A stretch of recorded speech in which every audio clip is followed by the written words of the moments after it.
পুরনো বেতন কাঠামো দিয়ে চলবে না।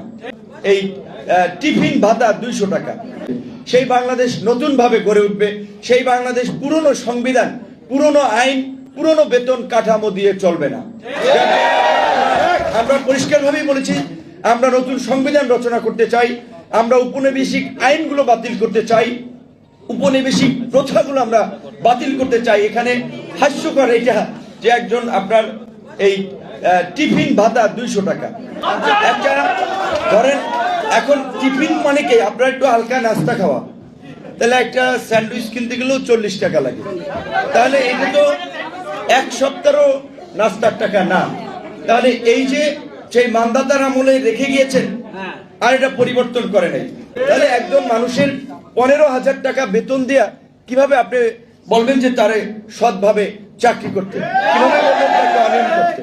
আমি ব্যক্তিগত আমার নর্মাল সেন্স থেকে আমি বলেছি, ন্যূনতম বেতন সর্বনিম্ন স্কেল হওয়া উচিত 20,000 টাকা। এখানে তো বেতনের স্কেল 8,200 টাকা, সব মিলিয়ে ভাতা টাতা মিলিয়ে হচ্ছে 15,000 টাকা।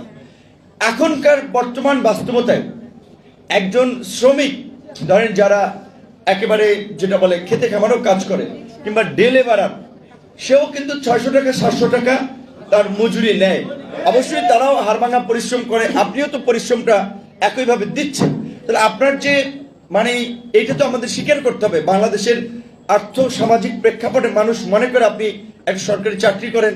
আমাদের দেশের যেখানে আপনার অধিকাংশ মানুষই নিম্নবিত্ত মধ্যবিত্ত, কাজী তাদের একটা চাকরিজীবী লোকের প্রতি তার আত্মীয় স্বজন পরিবারে নানান রকম একটা প্রত্যাশা থাকে। এইটা সামাজিক বাস্তবতা, এইটা আমাদের অস্বীকার করার ওয়ে নাই। সো আপনি এই সমাজের সাথে তাল মিলিয়ে চলার জন্য তো আপনার বাধ্য হয়ে দুর্নীতি কিংবা অনিয়মের সাথে ইনভলভ হতে হচ্ছে। তো অবশ্যই আশা করি যে সরকার, বিশেষ করে এই সরকার পলিটিক্যাল সরকার না, কাজী তাদের পলিটিশিয়ানদের মতো ধান্দাবাজির চিন্তা ভাবনা নাই। প্রথম আমি যেটা বিশ্বাস করি যে তারা এই পে স্কেল রিভিউ করে স্ট্যান্ডার্ড একটা নবম পে স্কেল তারা দিবে।